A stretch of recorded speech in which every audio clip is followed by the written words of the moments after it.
Independence Day. We've got company, and they're getting ugly. Massive, nasty aliens. Bursting skulls reveal their secret power. Now they plan to pound Earth's heroes with awesome tentacle attack. Time for the big payback. Levinson jams the radar, and Whitmore delivers the final blow. ID4, get off our planet. Independence Day action figures, each with computer mission disc. Figures sold separately.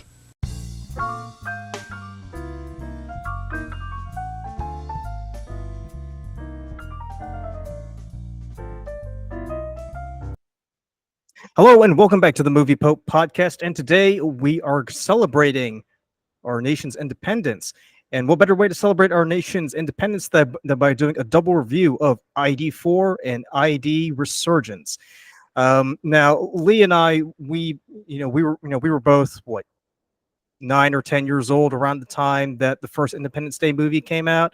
And I gotta say, that movie kind of captured everyone's imaginations, because yes, it was totally bad, but at the same time, it was one of those movies that you thought was one of the coolest things you ever saw as an elementary school kid. And now 20 something years later, we get its sequel, Resurgence, where now as adults we kind of have to, do you even scratch your head at this or what? Because it's just a huge mess that Roland Emmerich thought sounded good in his head, but when it actually materialized on screen, it was like the equivalent of a Jackson Pollock painting. But before we dive in, remember to like, comment, subscribe, and let us know down in the comments below what you think of ID4 and ID Resurgence, and if you had any good memories. And let's go ahead and dive in. Lee, why don't you go ahead and take us in with Independence Day and Independence Day Resurgence? Yeah, absolutely. So, and I agree. So Independence Day came out 96, right? So I would have been 7. I know you're a little bit older than me, so I don't need to add any more years. So I guess anyone that wants to do some math can figure out our ages. But yeah, I mean, Independence Day, right? The first one, I have a soft spot for, right? And I think some of that is just because of, like you pointed out, it was, you watch it as a kid, it's this big bombastic action film.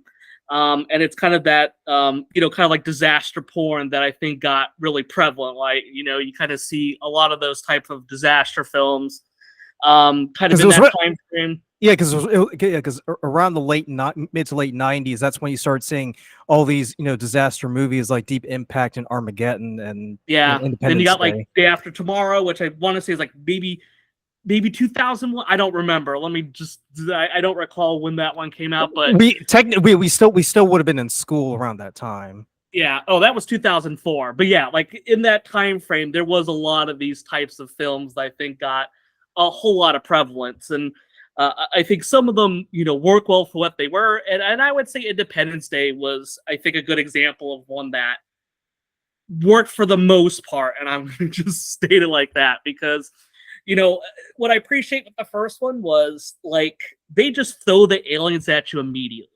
Yeah. There's not really a whole lot of buildup. It's just kind of like, we're here and there's some weird beeping thing that I guess is supposed to be like some type of communication. And we pretty know that aliens are here, right? And I like that. They just didn't really, there was not a whole lot of fluff. They're just like, look, aliens are coming. We just have to deal with it. And I think they kind of do a good job of gradually introducing them. They kind of like, oh, they're here. They're at the moon. Now we have, this big alien ship and then, a bunch of little alien ships dispersed from it. So I'm like, okay, cool. They kind of do a good job of building up the suspense of it. And I think what I enjoyed about that was it kind of really builds the tension, right? So, David, who's played by Jeff Goldblum, he kind of finds this code within our satellites that pretty much is like a ticking timer for what's going to happen, which is this big old destruction. And, I kind of enjoyed kind of the build up to that. And I will say this, and I think this is what I liked so much more about the first one than the second one was, we have this big old like attack, right? And of course the aliens, they like to attack all these major monuments. So I won't get into that because why do they know to attack these places? Who knows? But they do this, and it looks really good, and it still looks good today. And It's I very think it's very iconic too. yes, When you think about absolutely, it. right? Like, I think people remember, the White House exploding or the Chrysler Building exploding. Like, there are moments that are like that, and it's done with fantastic miniature work. And I think I saw somewhere that there was more miniature work used in this film than any film ever. And honestly, with how much more prevalent that CGI and everything is today, that's probably a record that will never be beaten. And I think because they chose to do it like that, it just ages better because the effects just look good. Now, of course, there's times where, yeah, it doesn't look very real. You could tell it's a miniature, but for the most part, at least for myself, it works. So that's what I liked about, kind of like, all the bombastic stuff. I think it just looks really good. I give huge props to all those teams that are a part of that process because that must have been quite a challenge to do all that type of work. So I give them total props for that. And I think where it starts to get weird for me is the Area 51 sequence, right? I think this is where things start to get a little bit kind of like weirder for me. So, we have the aliens, Will Smith's character. I don't even remember his name. I think it's Hiller. Yeah, sure. Captain Hiller. Yeah, that's right. Because his kid's also, in the second one. But, he ends up there's this kind of like, altercation, and pretty much, the fighter pilots all pretty much get taken out. But Will Smith managed to take out one of the aliens and brings him to Area 51. And this is just where things to me kind of get bizarre, right? Like, I know it's an alien movie, so you shouldn't put a whole lot of stock into kind of the story, but why would the Secretary of Defense never bring up the fact that we have these aliens already? That to me was just like, why would he never bring it up? Why is this not something that gets discussed? I feel like if we're literally at combat with freaking aliens, I think if you knew anything that would have been beneficial, you would bring it up. So I don't know. Where did the movie start to kind of fall apart for you?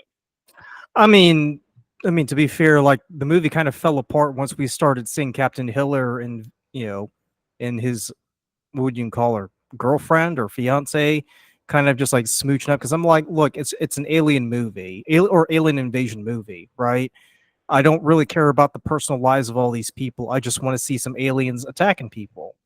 Um, and that might seem a bit harsh, but I'm the sort of person where it's like, just keep the story simple. All right, you don't need to pile on about all these personal, things going on, between the characters, right? Because because these disaster movies, they're not really, what's the best way of phrasing it? They're not really well adept at telling, dramatic interpersonal stories, right? They're good at one thing and one thing only. It's just telling a story about the Earth, either getting destroyed or nearly getting destroyed, and fancy explosions, just to make things a bit more interesting, really. Yeah, absolutely fair.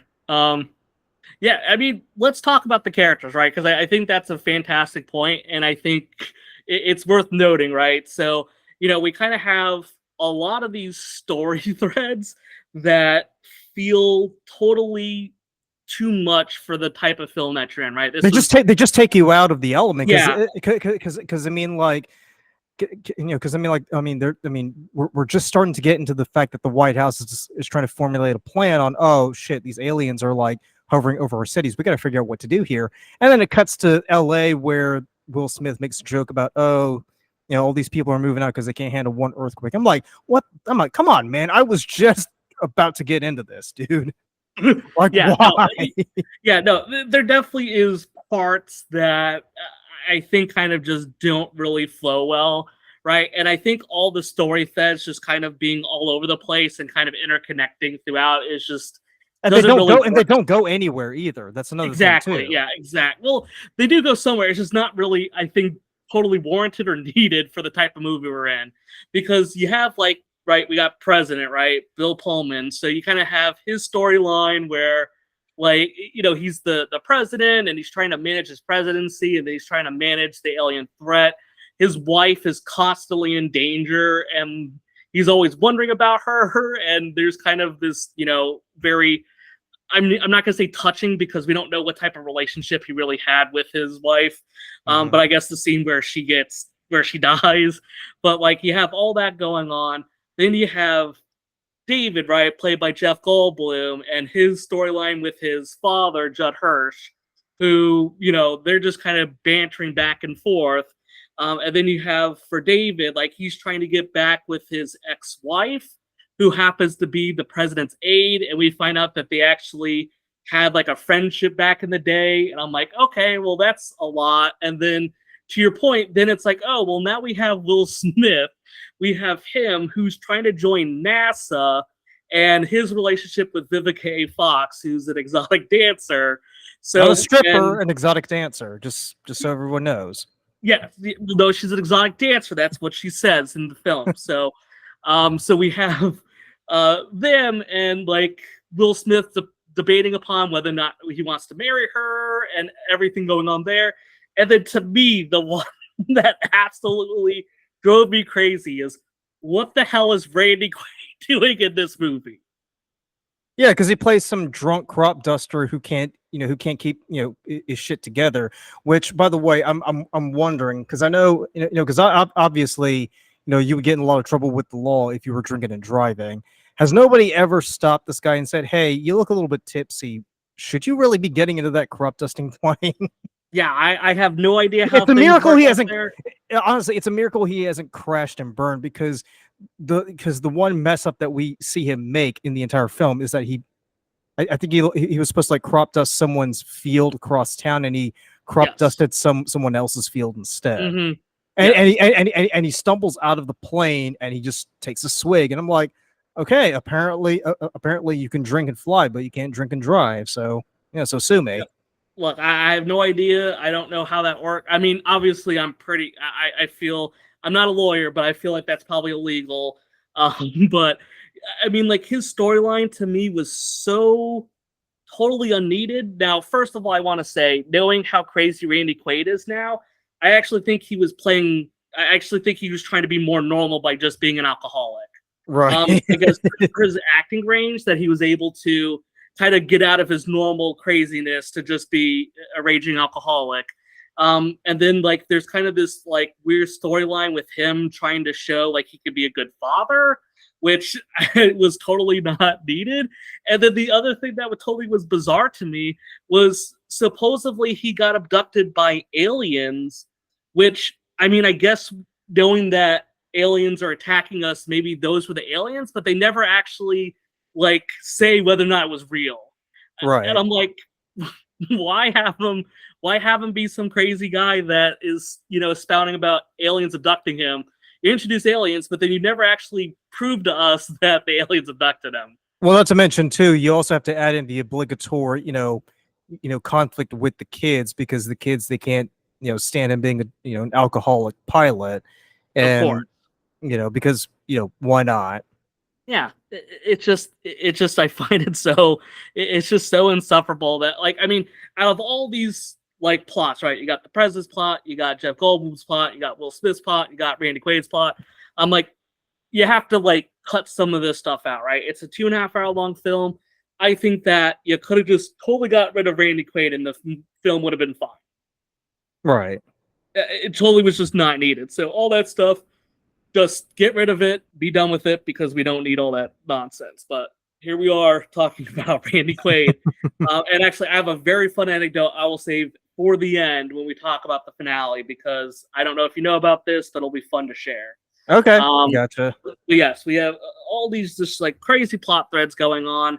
And like I said, it kind of culminates with, we got, the aliens, they bring them to Area 51, which I guess the Secretary of Defense magically knew about it, but nobody else, including the president, didn't know about this, and failed to kind of acknowledge or talk about anything. And then this is to me where things just fall into the absurd. So we have this, aliens had destroyed all these places, and I like how Will Smith's fiance, or not girlfriend, right? Because they're not married or anything yet. So Will Smith's girlfriend it survives the blast, and then Will Smith somehow he takes a helicopter and somehow finds them in the middle of nowhere. and the whole time I'm just like, I don't know. Like, I feel like I'm kind of worried there. Like, maybe Vivica A. Fox was somehow lowjacked or something. Like, so this way Will Smith never lost sight of her. Like, I don't know. Did you notice that? Was it like as weird to you when he just like magically found her out in the middle of nowhere? He's a very, very good pilot, man. It's a shame. It's a shame that NASA didn't pick him up because he would have been really, really good at finding those aliens. You know? Yeah, I know, right? I mean, we're talking about finding. I mean, a needle in the haystack is not even, I think, a good enough compliment to how he was able to find his girlfriend there with everything going on. So, I mean, not to mention too that half of LA is like literally a scrap heap. So yeah, I mean, geez, not even half. I mean, like 95% of it is literally nothing. So yeah, exactly. But hey, we just magically find the girlfriend, and then we're kind of at this point where it's just like, oh, we're totally defeated, and then David is like, oh, we should give the aliens a computer virus. And like, look, I get it. Like, it's 96. We're not as maybe technologically savvy.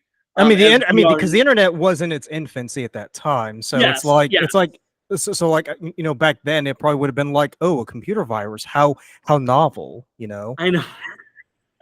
Yeah, God, I know, right? God, we're so old. It's like, oh yeah, like this is great. Like we're gonna get in front of all this technology stuff, and they're just like, yeah, we're just gonna create a computer virus, which nowadays it'd just be like, it's like common sense. Like, yeah, it totally is implausible to have it work.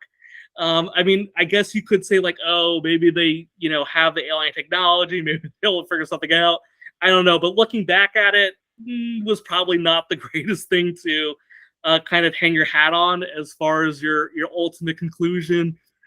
So you have that, and it's like, okay, well, now we need to somehow implant this computer virus. And the writing team was like, okay, well, why don't we just have Will Smith's character? He's going to take the bomb up to the alien spaceship using this 40-year-old plus alien ship that was left behind previously. And it's just like, okay, like, no, like this is like getting more and more ridiculous by the minute. I was gonna say, do you want to know what's even more ridiculous is the fact that Will Smith volunteers to go, and he's like, I've seen them in operation, I know how they work. I'm like, really? So you actually got into their little ship and figured it all out, did you? Yeah, like, exactly. Okay. I mean, this is news to me. Yeah, I don't think seeing how they operate, like from the outside, right? Like be able to see how they maneuver and stuff. I don't think that means you know how to actually pilot it. Well, Lee, you know what this means, right? Because we've seen people operate forklifts all the time, right?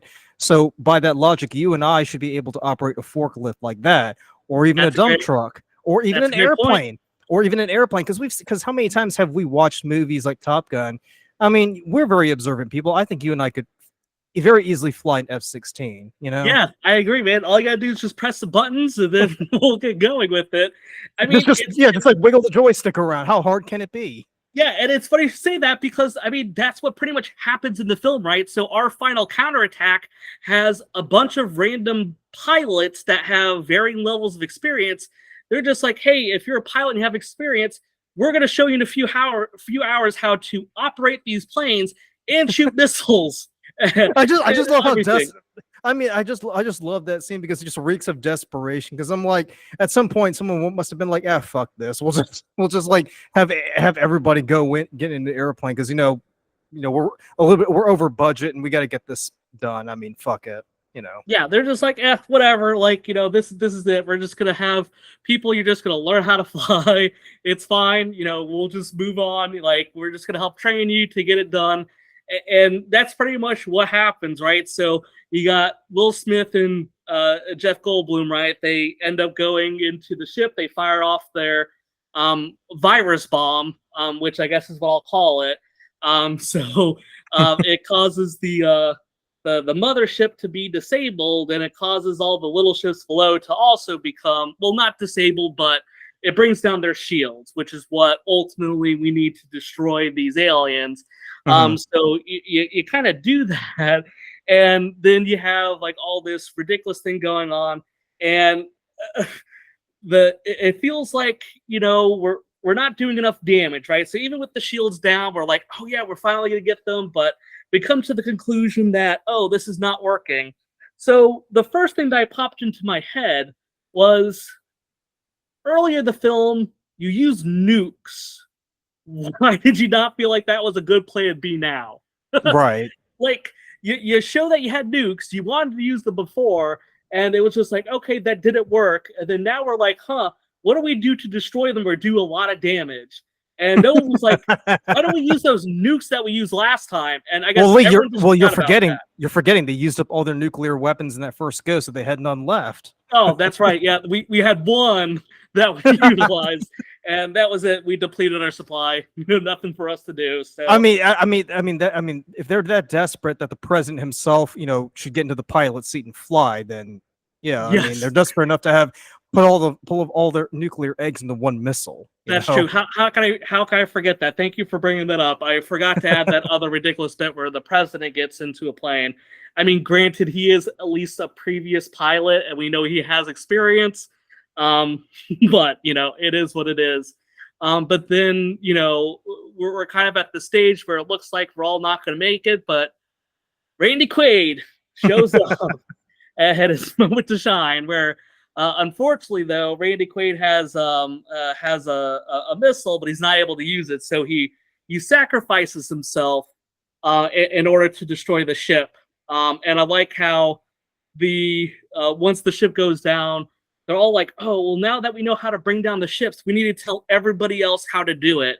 And I'm like, what exactly are you gonna tell these other people? Like, hey, you need to strap bombs to somebody, and they need to like just kind of go up into the aliens, like whatever, like big gun that pops out the bottom to destroy it.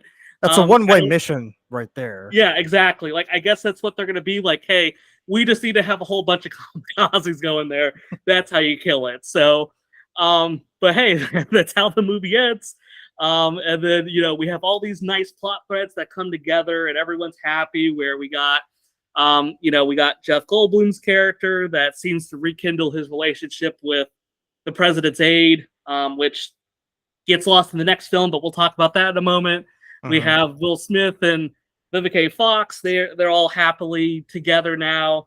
And you know, it looks like the day is saved. So but yeah, that was just the craziness that was the original Independence Day. And it's, like I said, to me, I was totally fine with it. Like, you know, I like the really the first two acts, I think, really stick out to me.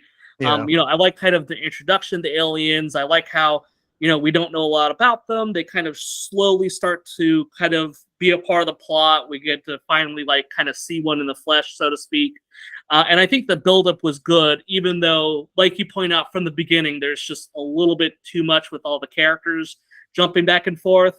But after the Area 51 thing, I think everything just become totally implausible. So I mean, you kind of get the feeling at that point the writers were like, you know, there's nothing else we can add to it. Let's just try to, you know, make it as easy as possible and cash our checks, you know. So you're gonna say that, and I want you to hold on to that thought, but please continue. I want you to hold on to that thought, though. Well, I mean, that was pretty much it. Oh, that was it. Okay. Yeah. All right. So let me say this, right? So there was actually, right, the original ending of this, and I want to see, have you ever heard of a different ending that was proposed for this film? Before I get into it, I have not, honestly. Okay, no. cool. All right, so this is actually what the original end was, right? And I want to say, right, that they took this out because they thought it lacked believability and drama. So I want you to keep that into your head as we just sat here. We ranted about how crazy the last act was, right? So before we go in, do we know if it was Roland Emmerich who kind of, you know, made this push for the change, or it was the studio heads, or what? That's actually a good question. I don't know. I think it was, I want to say it was maybe the studio stepped in to like be like, hey, this doesn't make sense.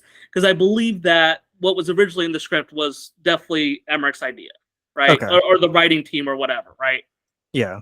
So, right. So originally, what was going to happen was, so Randy Quaid's character Russell, right? He was actually supposed to be denied to be able to join the planes because he was drinking all the time, right? Mhm. So initially that was supposed to happen. So what was in the original cut of the film was he was supposed to strap a bomb onto his crop duster and fly it into the spaceship to destroy it. That was the original one. Okay.